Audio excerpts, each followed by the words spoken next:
Time. It seems to rule everything we do. Yet have you ever really thought about how important time is to us?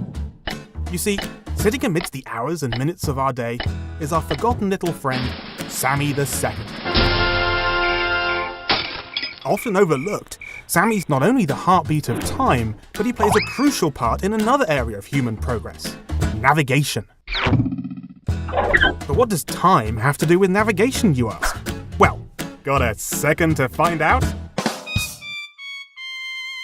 It all began long ago when sea explorers carried clocks on board their ships called chronometers. These clocks were set to the exact time as a clock back on land, and together with observing the sun, moon and stars, they could determine their longitude and latitude. This process allowed maps to be drawn so other ships could know where they were going. Amazing! However, clocks back then weren't very accurate, and if a ship's chronometer drifted off by even a few Sammys from the main clock, it could mean the difference between finding their destination and being hopelessly lost. Today, time is a precise part of a type of navigation called the Global Positioning System, or GPS. Yes, boats, planes, cars, and even our very own smartphones receive data back from orbiting satellites that calculate our longitude and latitude coordinates. This allows you to arrive at a destination within feet. Pizza. So you see, down here on Earth, it's only because of time, Sammy, that we can know where we are and where we're going.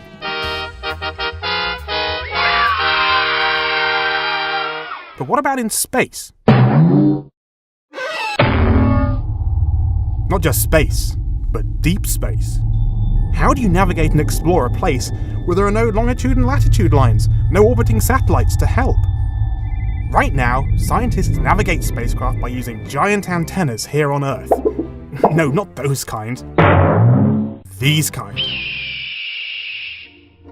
Just like the old sea explorers and our GPS, these antennas send out a signal that is bounced off the spacecraft straight back to the Earth. Scientists then measure the time it took for this round trip, and that's what determines the spacecraft's distance and speed. While bouncing signals off our spacecraft works, that isn't the most efficient way to navigate deep space. You see, the antenna can only talk to one spacecraft at a time, leaving others waiting for up to a day. And then by the time the signal's calculated and sent back, the spacecraft isn't in the same spot anymore and the results have to be adjusted. So, how can deep space exploration become even more efficient, exact and precise? How can a spacecraft's navigation as it travels further and further into space be more immediate and independent of having to check in with... What's that, Sammy? Of course! The Deep Space Atomic Clock.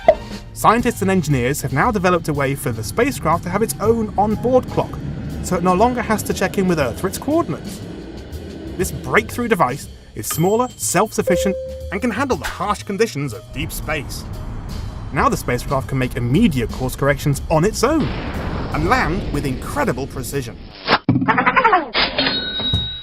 So you see, our little friend Sammy the Second is finally getting his due, paving the way for more precise and efficient space exploration, one tick-tock tick at a time.